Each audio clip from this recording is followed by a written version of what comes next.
Hello YouTube, hello subscribers, hello viewers. आज ये मेरा 18th एपिसोड है। इसमें भी मैं पॉलिटिक्स के बारे में ही थोड़ा बोलूँगी और उसके बाद के सारे मेरे एपिसोड जो होंगे वो साइकोलॉजी के ऊपर ही होंगे ऑलमोस्ट।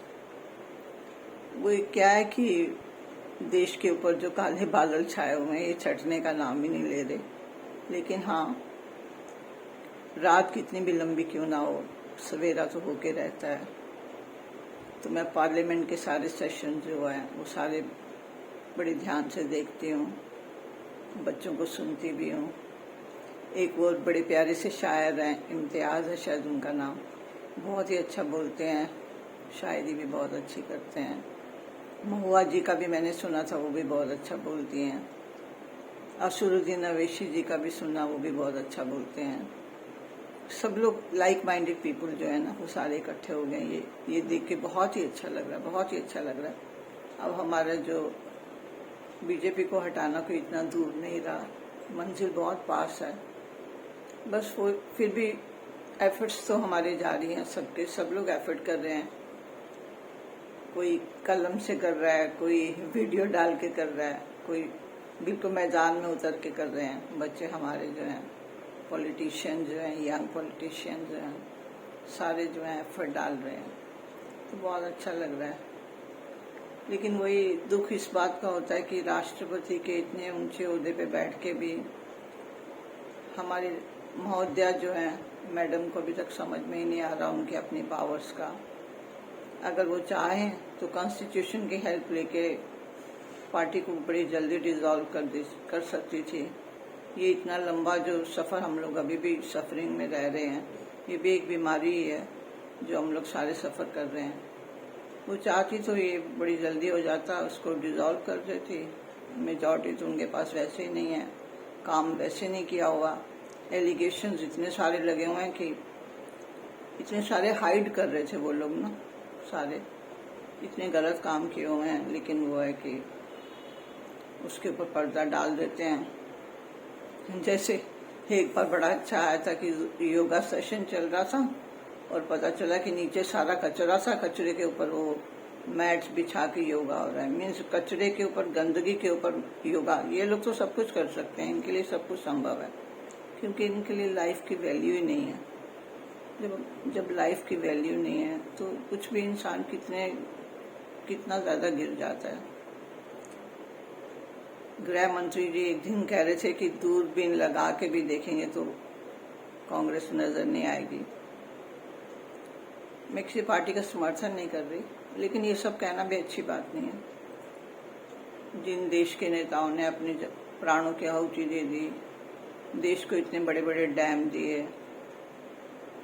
इतने ITI दिए, उनके लिए ऐसा कहना अच्छी बात नहीं है। लेकिन वो है, ये लोग कुछ भी कह सकते हैं, कुछ भी कर सकते हैं, क्योंकि इनके पास है नहीं ना। वो कहते हैं ना, खाली बर्तन ज्यादा खड़कते हैं। अब बर्तन है जिसमें थोड़ा सा पानी है तो वो ज्यादा उछाले मारता है, जबकि जिसके अंदर पानी भरा हुआ है, मटका जो भरा हुआ है, वो शांत रहता है। तो ये भी एक फैक्टर है, नेचर का है, ठीक है। बाकी मैं यही कह रही हूँ कि बच्चों को आगे बढ़ते रहो, और ये कि बहुत ज्यादा देरी करना भी अच्छी बात नहीं है। मेरी राष्ट्रपति महोदय जी से विनती है कि आपका पीछे का भी मैं पढ़ रही थी, कोई इतना अच्छा नहीं रहा समय, आपका भी बड़ा क्रिटिकल रहा है। हस्बैंड जल्दी चले गए, बच्चों का एक्सीडेंट हुआ, वो मारे गए, तो आप इतने कष्टों से गुजरे हुए हो, आपको क्या अपने देश के बच्चों के कष्ट नजर नहीं आते?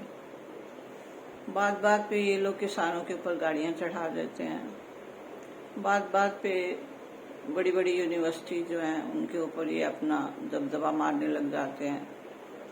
हर जगह ये फोर्सफुली काम करना चाहते हैं। जैसे RSS है, तो वो लोग चाहते हैं कि उन्हीं की प्रेयर सुबह गाई जाए, उन्हीं के उसूलों पे चला जाए। तो ये सब गलत है। कहीं भी हमारा देश इंडिपेंडेंट है, इतना प्यारा गुलदस्ता है जिसमें हर तरह के फूल लगे हुए हैं। एक ही तरह का फूल लगा हो ना तो वो इतना अट्रैक्टिव नहीं लगता जितने कि अलग अलग तरह के फूल लगे होते हैं। तो वो गुलदस्ता बहुत ही सुंदर लगता है।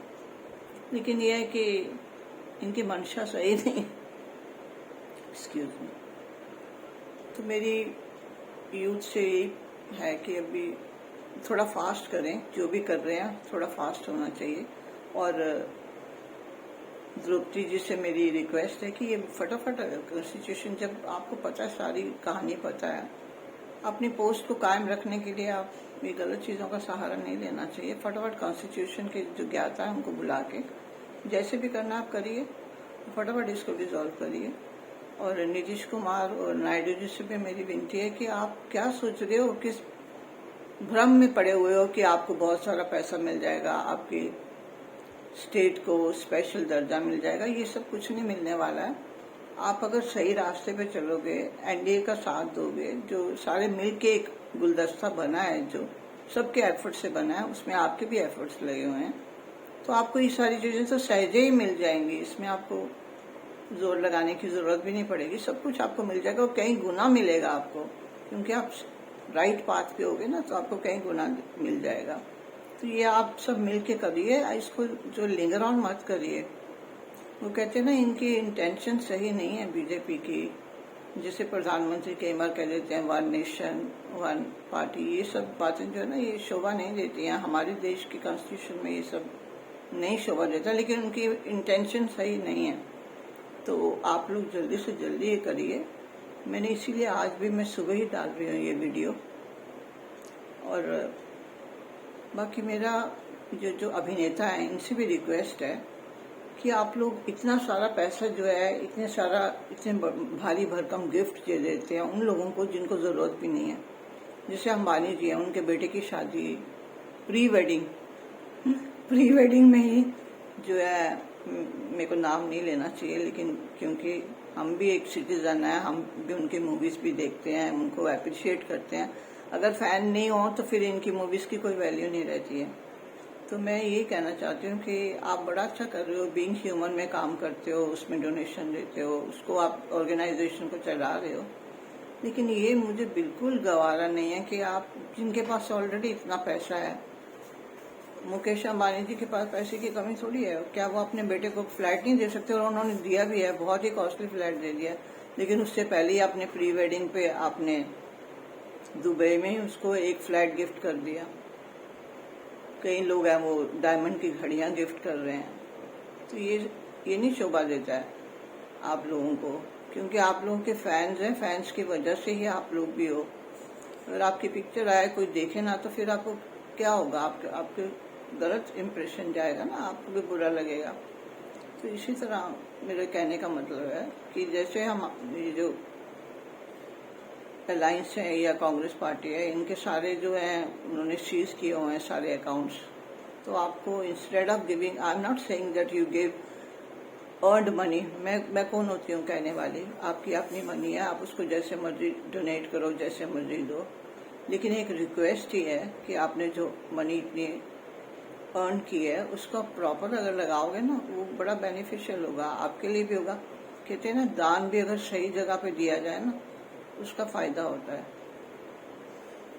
अगर दान गलत आदमी के हाथ लग जाता है ना, और वो उसको, एक शराबी को गलती से आपने दान दे दिया, वो उस पैसे से शराब पी लेता है, तो उसको जो पाप लगता है, उसको जो पनिश करती है नेचर, तो उसका फिर हिस्सेदार आप भी हो जाते हो ना, क्योंकि आपने उसको दान दिया, आपका दान सही जगह नहीं लगा।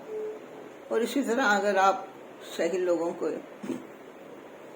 एक्सक्यूज मी, अगर आपका दान सही जगह पे लग रहा है, एनजीओस पे लग रहा है ना, तो उस दान का जब बच्चों को फायदा होगा, अनाथ बच्चों को फायदा होगा, तो उसका काफी हिस्सा आपको भी उसका फायदा होगा। अब देखिए कितना हाथरस में हादसा हुआ है, कितने लोग अनाथ हो गए हैं। तो आप लोगों को इमीडिएट एक्शन लेना चाहिए।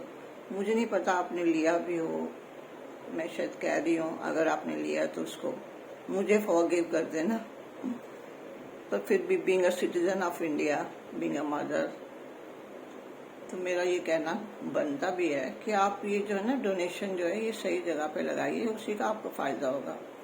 गलत डोनेशन अगर चला जाता है ना, उसका हमें बताते भी हैं, हमें भी सिखाया हुआ है कि डोनेशन हमेशा आप देख सुन के आंखें खोल के दो।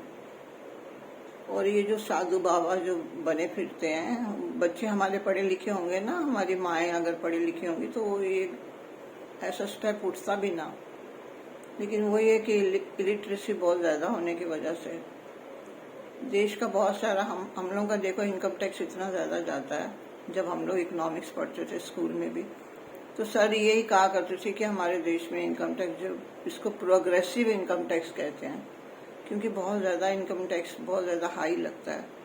और अब तो खैर और भी बहुत सारे ऐड हो गए, इनकम टैक्स हो गया, जीएसटी हो गया, और दुनिया भर के हाउस टैक्स हो गया, कितने सारे हो गए। तो उसमें क्या है कि 1 रुपया अगर हमारी इनकम है सपोज, तो हमें खाली 15 रुपये ही हमारे हिस्से आते हैं। आप ये देखो ना कि हम कहाँ चल रहे हैं, कहाँ रह रहे हैं, कैसे मैनेज कर रहे हैं अपने। सब लोगों को गृहस्थी को मैनेज करना बहुत मुश्किल हो रहा है, अपने बिजनेस को मैनेज करना मुश्किल हो रहा है। तो ये आप लोग ध्यान रखिए। बड़े बड़े नेता अभिनेता जो हैं, एक दूसरे को गिफ्ट करना ये शोभा नहीं देता। आप दीजिए, गिफ्ट दीजिए, कोई लिमिट में दीजिए ना। जिनको जरूरत ही नहीं है वो आपका क्या अप्रिशिएट करेंगे, आप बताइए। तो ऐसे मत करिए, आप जहाँ जरूरत है वहां पर दीजिए। मैं ये नहीं कहती कि आप किसी पार्टी को इनकरेज करो या ये करो, ये आपकी मर्जी है, ये आपका पर्सनल ओपिनियन हो सकता है। लेकिन ये देखिए जैसे इंसिडेंट हो जाते हैं, तो ये प्रॉपर दान दीजिए। ये नहीं कि दान दे दिया और वो सही जगह लगा नहीं तो वो फायदा नहीं होगा। तो ये मेरी आपसे रिक्वेस्ट है कि ऐसा करिए। बाकी देश की जो इस टाइम मौजूदा हालत है उसको जल्दी से जल्दी मिलकर सुधारिए। मैंने पिछले एपिसोड में भी एनआरआई जो है उनसे भी रिक्वेस्ट की थी कि वो भी कुछ ना कुछ अच्छा करें, अपने मनी को वहाँ से भेजें या खुद आ जाएं। और आरबीआई के जो गवर्नर थे हमारे, उनसे भी मेरी रिक्वेस्ट है कि आप आइए और बताइए कैसे करना है, बच्चों को समझाइए। जो हमारे यहाँ के यंग इकोनॉमिस्ट हैं उनको बताइए कि कैसे आगे इकोनॉमी को करना है। क्योंकि हम लोग जानते हैं कि खजाना तो बिल्कुल खाली है, लेकिन भरने में भी टाइम नहीं लगेगा। वो कहते हैं ना, मेरे देश की धरती सोना उगले उगले हीरे मोती, मेरे देश की धरती। तो इसमें कुछ ज़्यादा टाइम भी नहीं लगेगा, फिर से सारा कुछ नॉर्मल हो जाएगा। लेकिन उसके लिए एफर्ट करने पड़ेंगे और एफर्ट बहुत स्ट्रांग होने चाहिए। बाकी प्यारे प्यारे जो यंग पॉलिटिशियन है, इम्तियाज़ है शायद उनका नाम, उनको सुनती हूँ तो बहुत ही अच्छा लगता है। मैं हर बार उनका नाम भूल जाती थी, लेकिन इस बार मैंने कहा कि आज ज़रूर करूँगी। महुआ जी को के लिए करूँगी, ओवैसी जी के लिए भी करूँगी। सारे मिलके देश को ये फिर से सोने की चिड़िया बना दीजिए। और इसमें एजुकेशन पे जोर ज़रूर दीजिए, क्योंकि एजुकेशन होगी ना तो बच्चे ऐसे भटकेंगे नहीं। और उसके बाद जैसे ही गवर्नमेंट फॉर्म हो जाती है, फिर मणिपुर का स्टेप जो है वो सबसे पहले, मैं यही कह रही, सारे स्टेप बहुत ज़रूरी हैं लेने।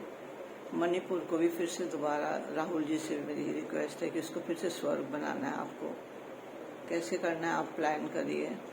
आर्मी जो है वो तो बड़ी जल्दी बंजर ज़मीन को भी उपजाऊ बना देते हैं। कि हम लोग एनसीसी में देखते थे ना, कैसे बिल्कुल लोनली रिमोट एरियाज को भी किस तरह से इतना सुंदर बना देते हैं वो।